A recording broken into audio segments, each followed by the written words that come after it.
Oh, here we go. The chaos has begun to descend, ladies and gentlemen.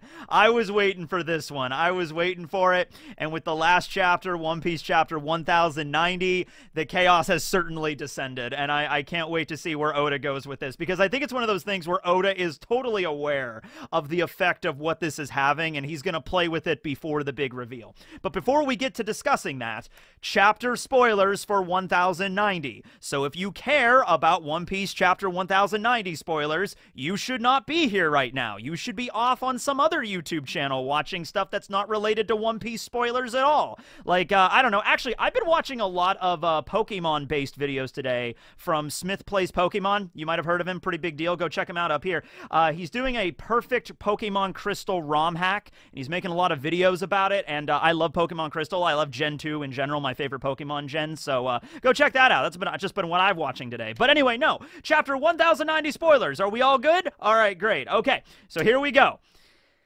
We have Blackbeard's crew arriving at Egghead, which is, we don't know for certain, but it's heavily implied to be Laffitte, the captain of the 5th ship, and Catarina Devon, captain of the 6th ship, arriving, because every other member of the Blackbeard's crew, the 10 Titanic captains, have been accounted for either at Hachinosu fighting Garp and Sword, or they were with Blackbeard himself at Wiener Island fighting Law. Now, you could have a lot of other stuff involved here. I know that Van Augur has the warp fruits, so teleportation is kind of on the table. Maybe the timelines are kind of shifted around, you know, because we did do a little bit of a mini time skip to Egghead the following day. So when exactly did Blackbeard's ship arrive at the island? You know, we're not really sure 100% on that, but I'm assuming it's Laffitte and Catarina Devon. Now, I made a whole video just with the preamble about that, but in the last chapter, the chaos has really descended with this, because I did the review, and then I'm reading the comments, and it's so many people pointing fingers at all of these characters like, hey, wait a second, Tekking, Bonney, she was acting a little weird in that scene. I don't know, I think Bonney might be Catarina. Well, actually, you know what? Robin's attitude was a little bit, I'm not sure. Nami, I didn't like the way Nami was talking to Vegapunk. There's something up with Nami. Actually, Luffy, you don't know. Lucci, everybody's looking at everybody else. It's like a massive witch hunt here. It's just like, okay? And I think Oda is sitting back in his chair right now and is just like, you don't even know. She's not even on the island yet. Like, Catarina Devon's not even there. I'm just watching everybody freak out, right? I was waiting for that to start. Okay, so I don't know if I should be the one saying this, but let's all calm down here for a moment. I know I'm not exactly leading by example, but let's all take a deep breath. You know, that's a good idea. Let's all take a very deep breath here. Just...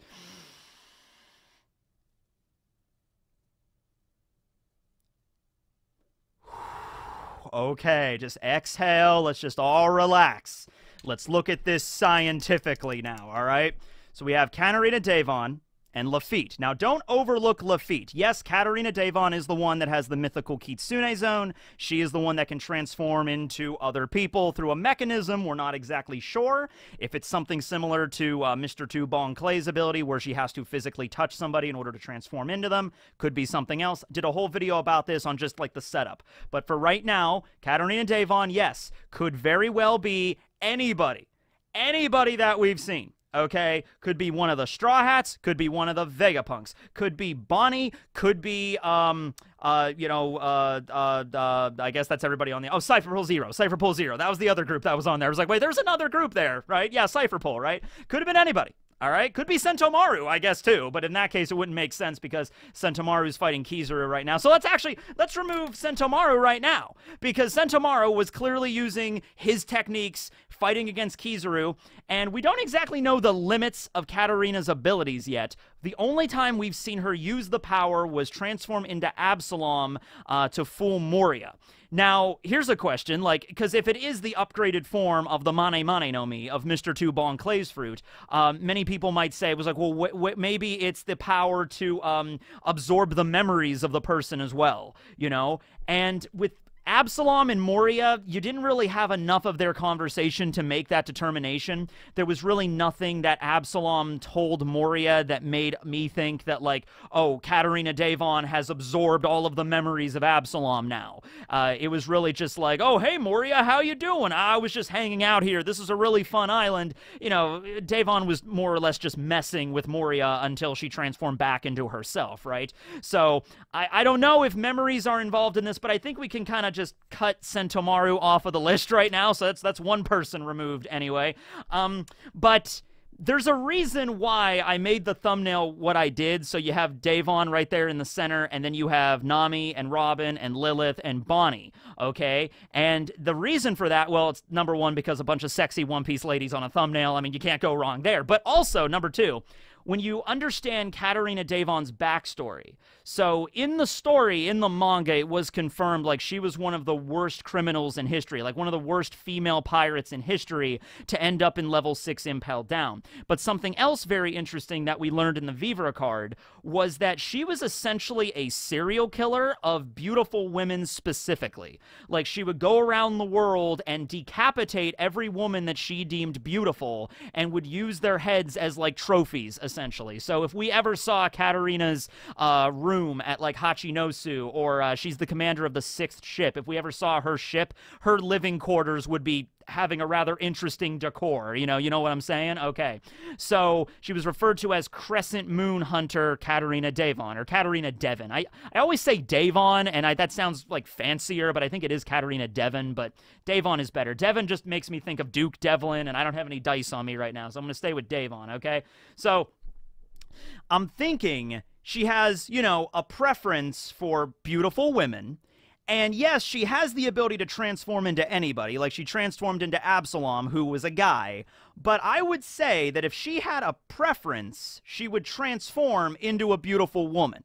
Because she, you know, goes around slicing off beautiful women's heads because, like, oh, yes. She even said that about Boa when they went to Amazon Lily. When it was her, Blackbeard, and Vasco Shot going to Amazon Lily, she was like, oh, yes, Boa's beauty is well known throughout the world. I would love to make her head a trophy in my, you know, in my bed chambers or whatever, right? She, like, said something similar to that. So I would say if Catarina had a choice, her prime targets would be Nami, Robin, Bonney, of course, Lilith, York. What if Devon was York the whole time? That doesn't make any sense. I think you can also remove York from the equation. Stussy, member of Cypher Pool Zero, could be Stussy as well. In fact, how about that for a misdirect? We find out that Stussy was actually working alongside Vegapunk the whole time, so it's like, oh, okay, she was actually a double agent for Cypher Pool Zero, but she was actually a clone of Buckingham Stussy working for Vegapunk the whole time, and so she was established that way. But then something happened. She got captured by Laffitte or something and, like, hypnotized or knocked out, and then boom, Devon takes her place. And now that it's already been established that Stussy is working for Vegapunk, that's when Oda flips the script and is just like, oh, you thought Stussy was off the table, so now Devon can move right in, right?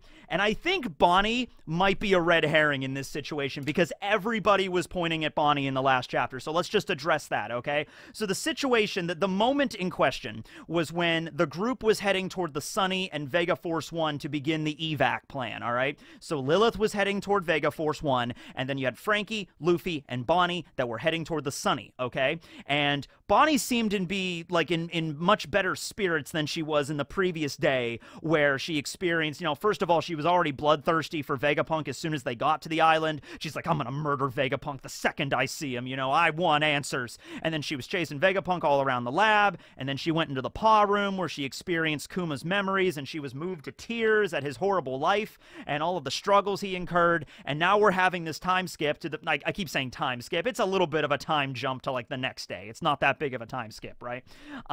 So now Bonney seems to be way better. She's, like, comfortable around everybody. She's not angry anymore. She's like, I'm glad I gave up on killing Vegapunk. And Luffy even calls that out. Luffy specifically mentions, hey, what's the deal with you? You're in such a good mood now. Last night you were bawling your eyes out. And Bonnie's like, no, I wasn't. And then they're kind of arguing as they're heading to the Sunny. So that's the moment made everybody kind of stop and wait. It's like, wait a second.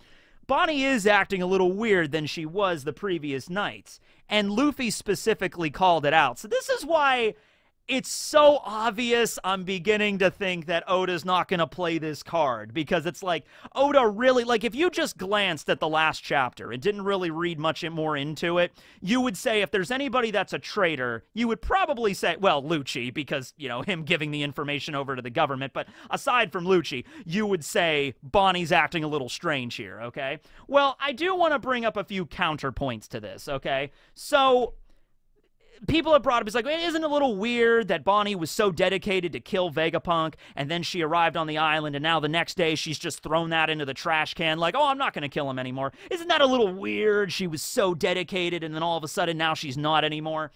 I honestly don't think it's that weird, because the whole reason that she wanted to kill Vegapunk was because of what she thought Vegapunk did to her father. Like, Vegapunk was some kind of monster that removed all of the humanity and memories from Kuma for some weird messed up science experiment, and that was the reason she established, okay? But since she has now, you know, seen all of Kuma's memories and experienced it firsthand, not just like reading about it, but actually experiencing his memories, undiluted, okay? I feel like, yeah, that would be something that would make her change her opinion of Vegapunk now that she has all of the information. And we don't know what that is yet. We've still yet to actually learn what she learned in Kuma's memories. But, like, you know, she thought of Vegapunk as one particular way, but now that she has this information, yeah, that would make sense if she changed her mind. Like, because the whole premise of killing Vegapunk was faulty. You know, it wasn't something that made sense, and now she wasn't playing with a full deck of cards before. Now she is, and she's kind of relieved. That's the way I took it. I didn't see it as something that seemed unnatural or unusual. Yeah, her attitude has changed from the previous night, but she went through the ringer of, like, experiences, literally experiencing another human being, her father's memories firsthand, to the point where she got brought to tears by it, okay? I think that would change her perspective on things, okay, now that she's playing with a full deck of cards, so to speak, okay? Now, another thing is like, oh, okay, well, maybe that's the case, but she was still so emotional last night. She was bawling her eyes out. Now she's fine? Well, we don't know how long it took her to experience Kuma's memories, okay? Now, obviously, it was several decades of memories that she was sifting through, but this is devil fruit power, you know? She could have went into the bubble and experienced all the memories just, like, you know, compounded into her in the span of, like, a couple of minutes or something, and then after that, she was like, you know? But it's been, like, well over 12 hours at this point. She's had time to process it. Yeah, after the initial influx of memories, she would be overwhelmed, but you know, give it some time for her to process this, eat some pizza, kind of think about it a little bit. Maybe she's kind of relieved, and she's kind of like, okay, my father lived a really messed up life, but because I experienced his memories, I know what I need to do now. I know Vegapunk is not really the monster I thought he was, and that's reassuring. How, like, think of it that way. Like, she did not want to kill Vegapunk. She has very fond memories of Vegapunk. They went to Egghead when Bonney was a little kid with her father, like 20 years ago, okay? So the setup here should be that, like, I don't want to kill Vegapunk, but he did this to my dad, so I gotta force myself to do it anyway. Hey, wait, you don't have to kill Vegapunk. And she's like, oh, God, thank you. That's a relief. I didn't want to do that. All right. Oh, wow, I was getting all excited for anything. Okay, good. I don't have to do that now. Now I have to worry about this other thing, but I don't have to worry about killing Vegapunk. So that's a, woo, load off my shoulders. Okay, great. Fantastic, right? That's the way I look at it. Now, here's another thing, though, that I want to point out, sort of a counterpoint to the whole Catarina Devon being Jewelry Bonney thing, okay?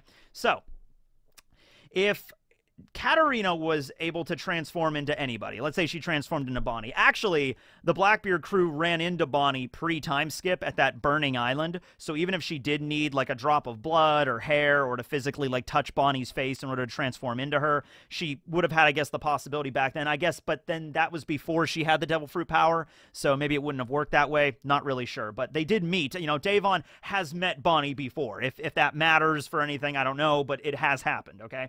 So let's say she did transform into Bonney. So her personality seems to be way more upbeat now, as, like, Catarina is trying to, like, mimic Bonney. So she managed to get her favorite food correct, because Bonnie's favorite food is pizza, and she was even, you know, gorging herself along with Luffy in the last chapter, like, just eating a bunch of food. So Bonney, being the glutton, like that seems to be something that she always does, so Catarina might be able to mimic that properly. Okay, I guess that's not too much of a stretch. But they're running, and Luffy says, hey, you know, your attitude is very different from when you were bawling your eyes out last night. And Jewelry Bonnie's like, no, I wasn't. That's a little strange because she clearly was. You know, I think it makes more sense for it being the real Bonney and just denying it because she was ashamed of it. She did not want to see Luffy. She didn't want to see Luffy see her in that state of like crying her eyes out, right? And so she's like, no, I wasn't crying. What are you talking about, Baka? You know, and like running away or whatever. And you understand where I'm coming from here. Like if it was Catarina Devon, her saying that, like, I wasn't crying. No.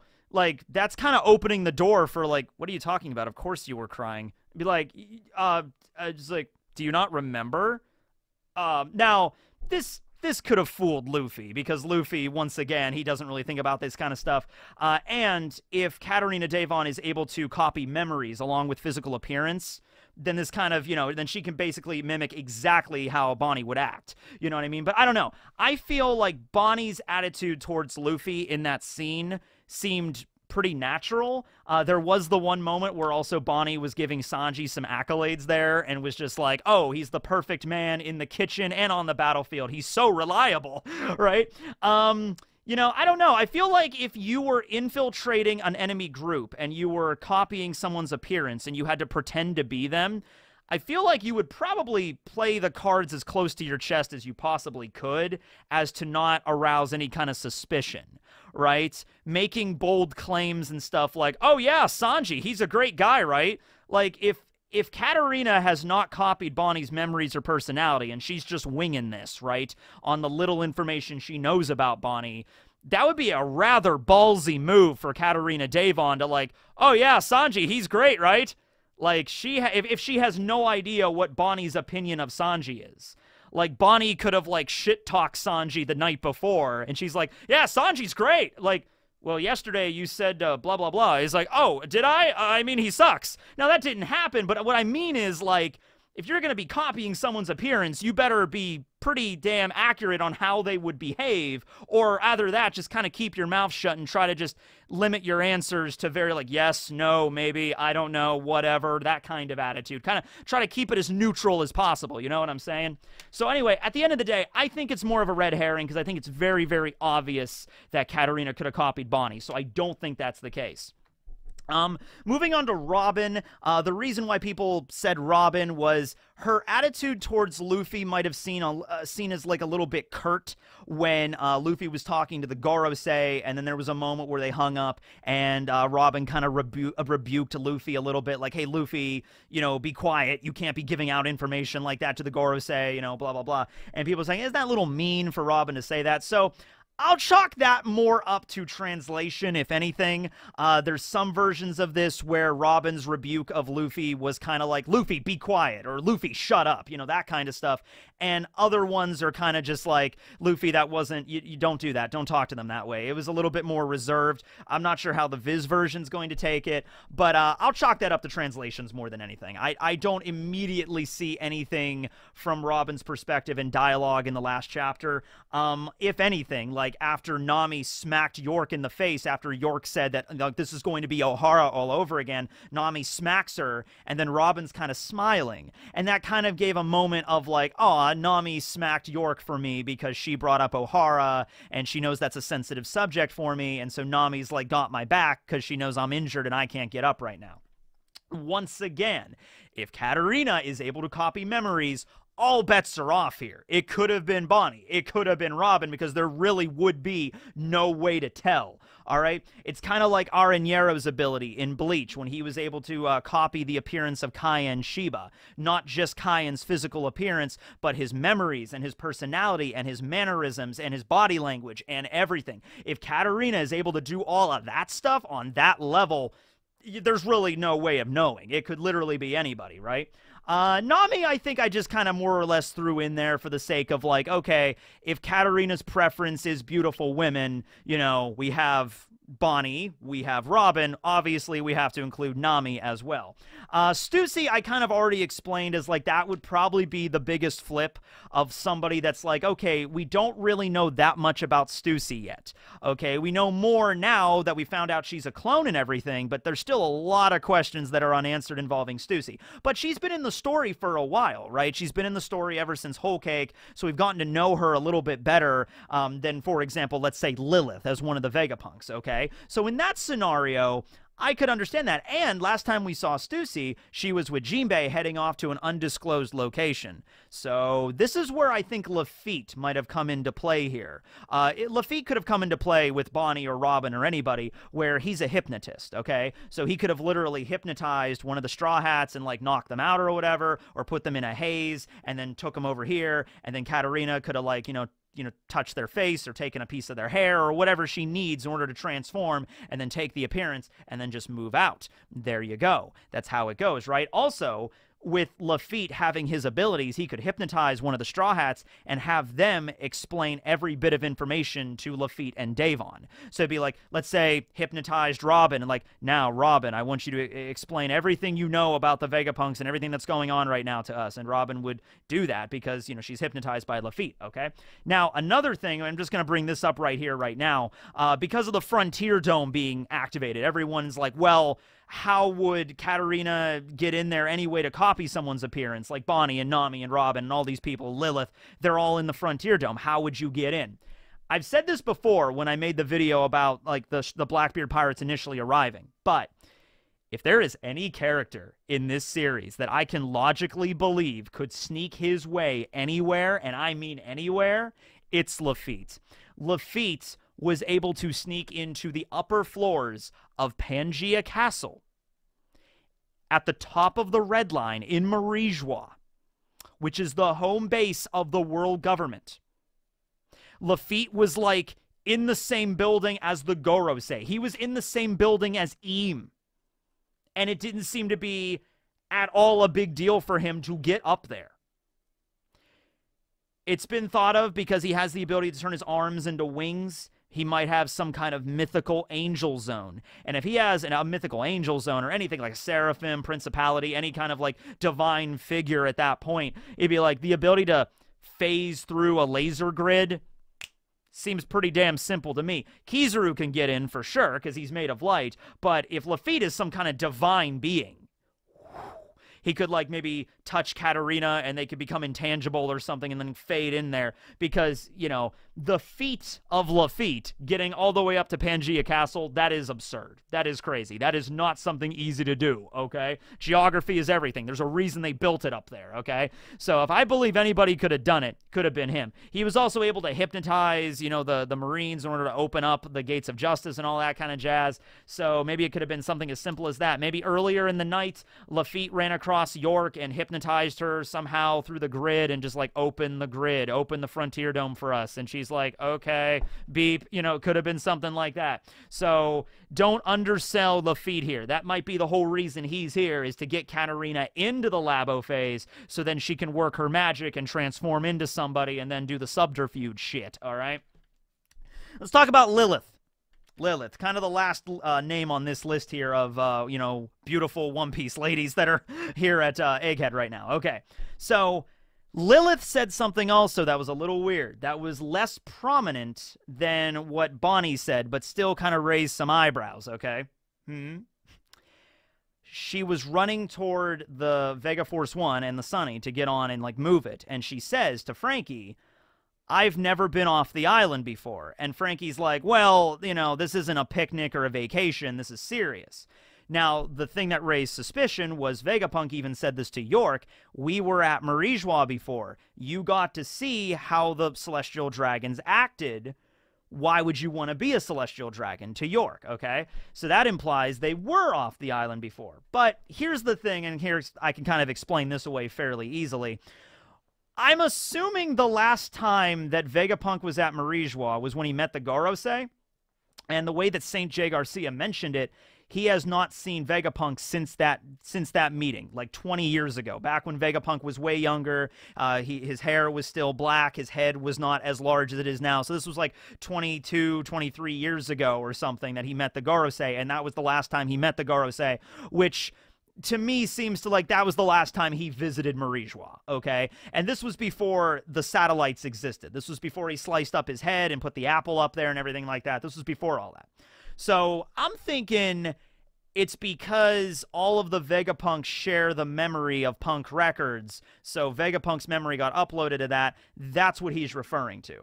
And also, when we saw the cover page of Vegapunk being at Marijois meeting the Gorosei, it was just him. We didn't see the satellites there as well. So I think later on, he created the satellites, linked them all up to his brain. They have the same memories he does, and that's what he was referring to when he was speaking to York. Like, we've been to Marijois before. Haven't you seen what the Celestial Dragons do? You know, not because York was physically there, because I don't think she existed yet, or her body didn't exist yet. Same thing with Lilith. Lilith might have said, like, oh, I have memories of being off the island when Vegapunk was off the island, but she herself still has her own autonomy. It's not like they're all perfect, like, subservient puppets of Vegapunk. No, they are themselves. They have their own personalities. They have their own awareness of seeing everything. That's the whole point. They do different things, and then they sync up all of their knowledge to Punk Records. It wouldn't make much sense that they were all, like, you know, sharing the same singular consciousness at once. No, they all have separate consciousnesses. All right? Consciousnesses, I don't know. Anyway, so I think that's what Lilith was referring to. It's like, yeah, I've personally never been off the island. Myself, I just have somebody else's memories in my head of what the outside world is. I have never placed my feet on another foreign island or anything like that. That's what I think Lilith was referring to.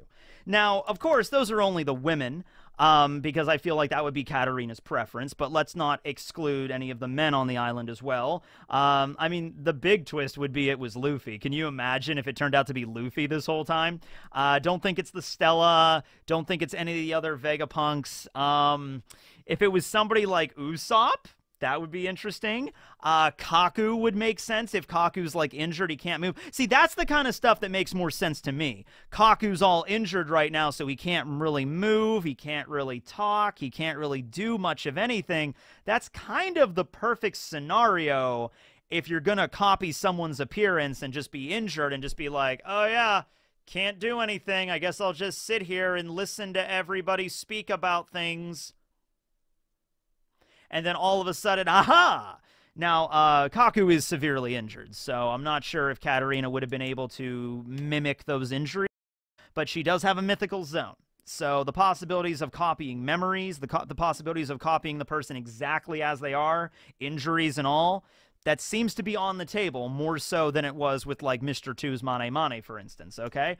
And these two, I mean, Catarina having a mythical zone and Laffitte possibly having one as well. Laffitte is the only member of the Blackbeard Pirates of the 10 Titanic Captains whose Devil Fruit is unknown as of yet. We just know it gives him bird wings. That's all we know. And we know he can hypnotize people and he wears tap dancing shoes, and that's kind of it, right?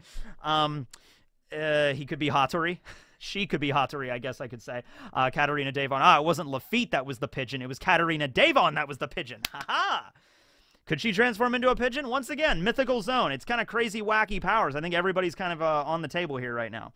But I'm going to stick with Bonney being the red herring, Lilith kind of being the long shot, and the one that I think makes the most sense in terms of a twist would be Stussy. So I think, personally, I'm going to stay with Stussy for right now until we see the rest of this play out, okay? And Oda might be trying to mess with us. He might be setting up Bonney as the red herring, but no, it actually turns out to be Bonney the whole time. It was the most obvious answer was the correct one. And then that's all you got, right? Well, anyway, that's the video. Hope you guys enjoyed. Please let me know on who you think Catarina is, or even if she's here on the island. She might not even be here right now. This might be something we're just pulling out of nowhere, all feeding into Oda's madness. But before we go, let's have some Xenomorph facts. Whoa, I'm watching Aliens right now. Haven't finished it yet, but really enjoying the movie.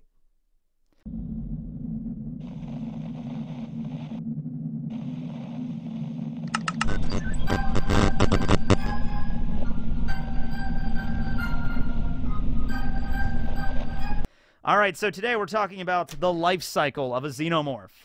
They have a rather interesting one, I have to say. Their evolution, I'm very interested in where this is going.